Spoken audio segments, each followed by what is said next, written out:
Hola, ¿qué tal? Aquí estamos otra vez. Vamos a hacer un problema muy típico de campo eléctrico. En este caso tenemos una distribución de carga formando pues, un cuadrado. Es muy normal que se formen un rectángulo, un triángulo. Y lo que vamos a hacer va a ser calcular el campo eléctrico en el punto P.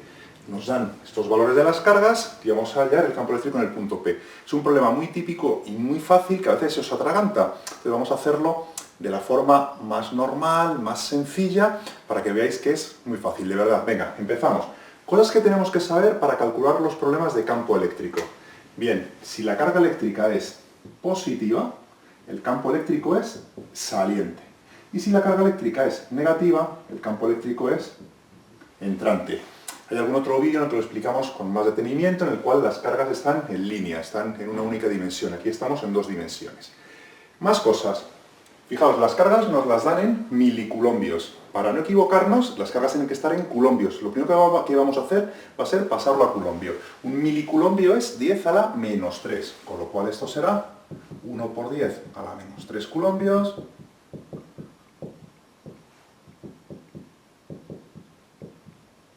Bueno, pues ya lo tenemos puesto en culombios. Vamos a empezar haciendo el dibujo de los campos eléctricos que aparecen aquí. Y lo que luego haremos será representar la información que hemos tenido aquí mediante ecuaciones. Y vais a ver que es muy sencillo. Empezamos. ¿Cómo es la carga eléctrica 1? ¿Veis que es positiva? Cuando la carga eléctrica es positiva, ¿cómo es el campo eléctrico? Saliente. Pues me voy al punto P, que es donde necesito hallar el campo eléctrico, y dibujo el campo eléctrico. Esto sería E1, que sería saliente. ¿Lo veis, no? ¿Cómo es Q2? Q2 es negativa. Entonces, fijaos, Q2 es negativa, Q3 tenemos que es negativa y Q1 es positiva. Lo ponemos así y así lo tenemos claro. Q2 es negativa. ¿Cómo es el campo eléctrico que crea una carga negativa? Entrante. Entonces, será así.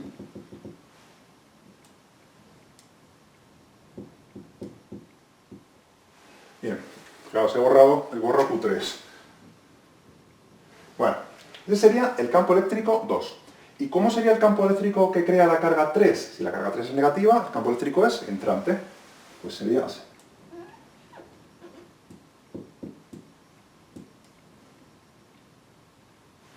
Tenemos ahí los tres campos eléctricos. ¿Qué tendremos que hacer aquí?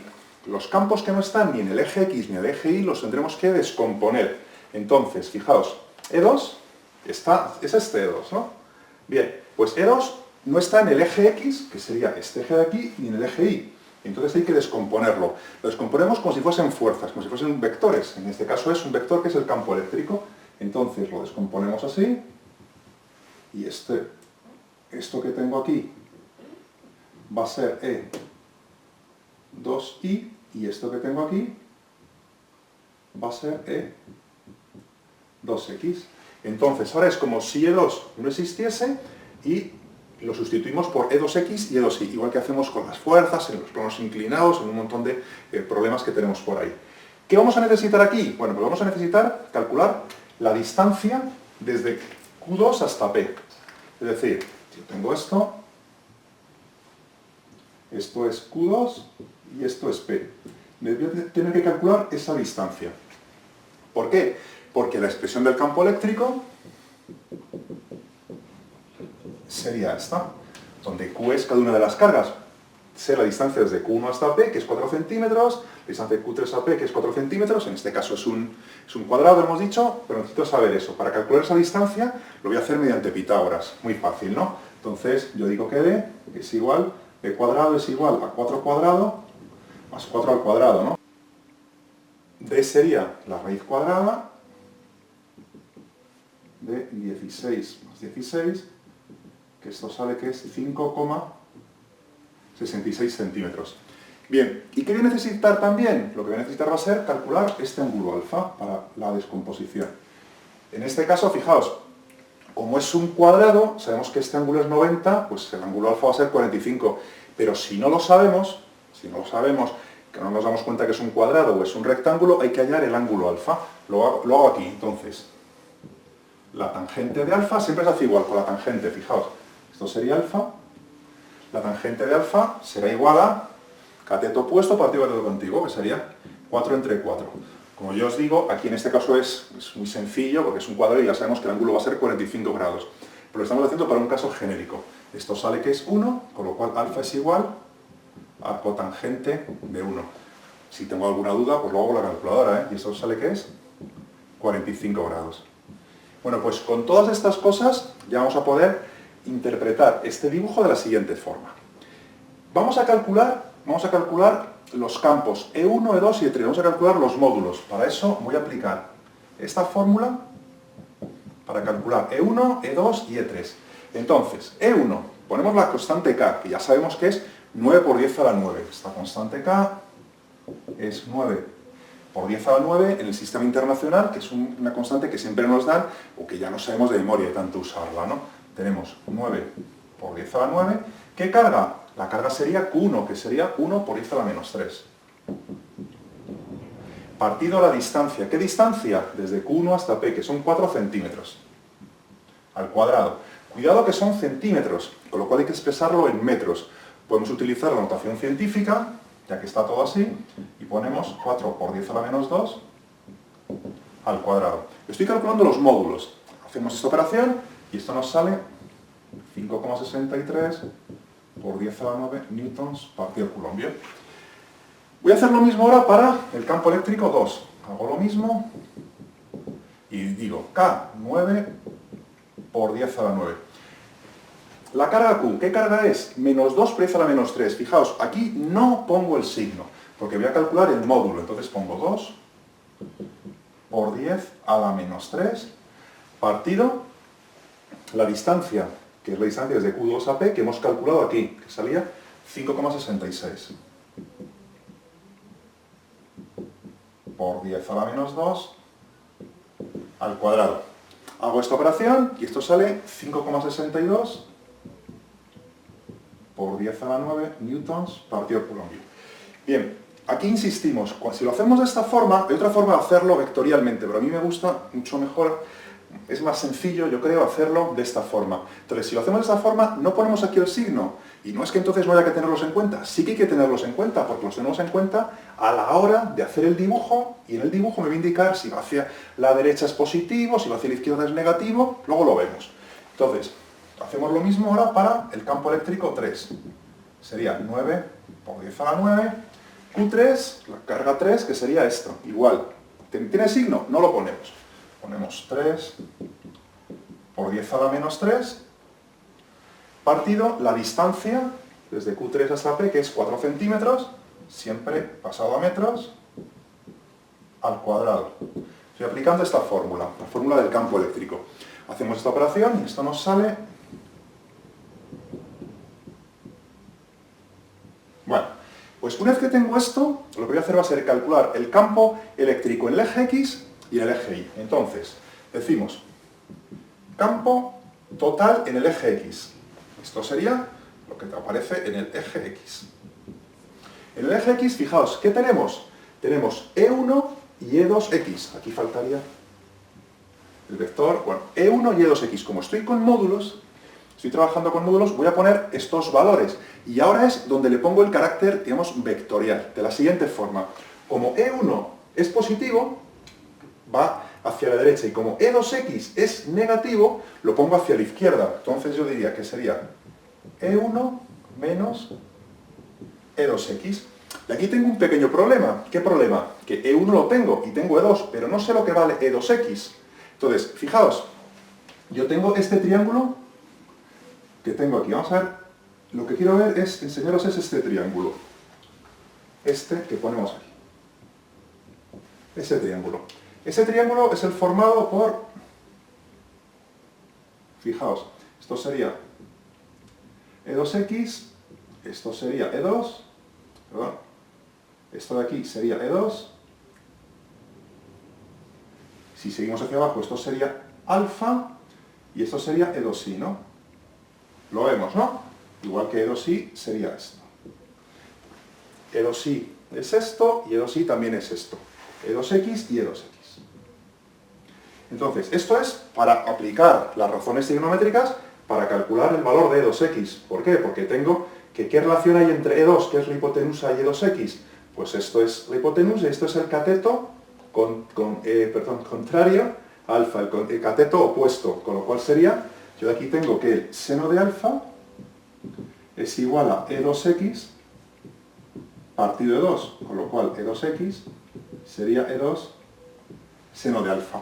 Lo mismo que hacemos siempre con fuerzas con vectores. Entonces, aquí tendría E1 menos E2 seno de alfa. Voy a sustituir. ¿Cuánto vale E1? Ponemos el valor.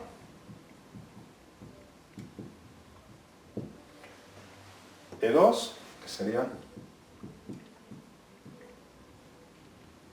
5,62 por 10 a la 9, voy por aquí, multiplicado por el seno de alfa. El seno de alfa, que alfa es 45, ¿no?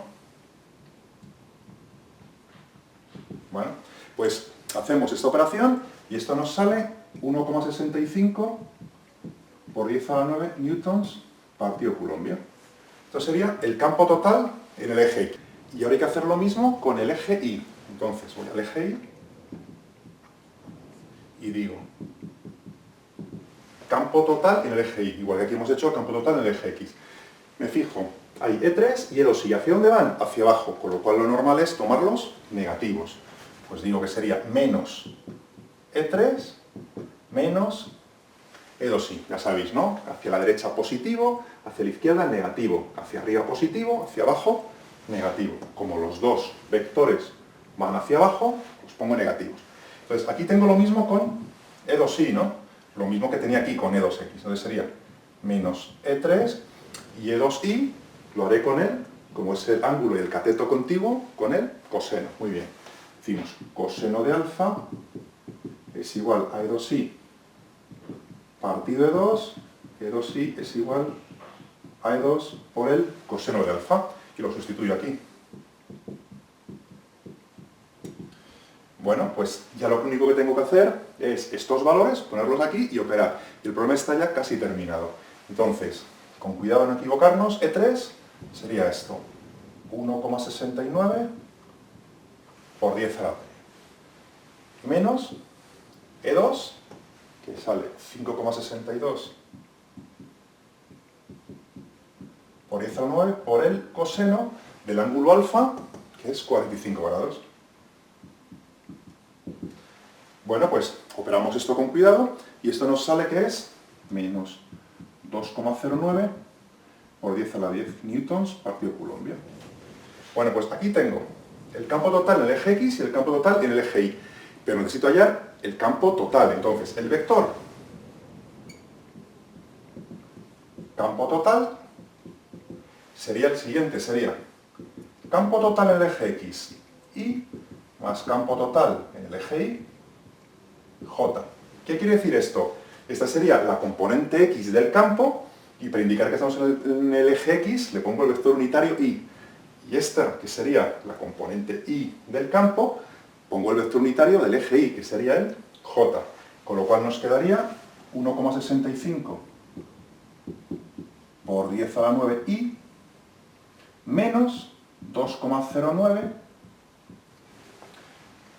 por 10 a la 10, aquí se me había olvidado ponerlo, por 10 a la 10, J. Y este sería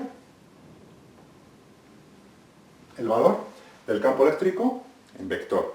Si queremos hallar el módulo, normalmente siempre nos lo piden.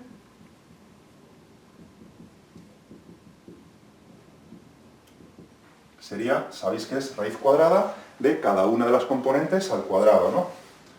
1,65 por 10 a la 9 al cuadrado. Sería esto, hay que terminar ya, que me quedo sin pizarra, ¿eh? Más la segunda componente, podemos poner con signo menos o el valor de lo que mide, ¿no? Da igual, porque al elevar el signo menos al cuadrado nos va a quedar positivo. Sería 2,09 por 10 a la 10 al cuadrado. Hacemos esta operación y esto nos sale 2,10 por 10 a la 10 newtons partido Coulomb. Bueno, pues este problema ya está. ¿Qué falta? Nos pueden decir que hay que representar el campo eléctrico total. Vamos a hacerlo ahí en ese dibujo con el rotulador verde. Fijaos, ¿cómo es el campo total en el eje X? Es positivo, con lo cual, si es positivo, el campo total en el eje X sería así. Esto que tengo aquí sería el campo total en el eje X. El campo total en el eje Y, ¿qué nos sale? Negativo. ¿Qué quiere decir? Que va hacia abajo. Sería así. Vamos así, en grande. Para verlo, sería el campo total en el eje Y. Bueno, pues, la diagonal, esto que tengo aquí, sería el vector campo total que hemos calculado aquí. Y esta longitud, lo que mide, sería el módulo. Un problema un poco largo, pero que es muy importante. Ahora es vuestro turno, os toca practicar y recordad que la clave para aprender es comprender. Adiós.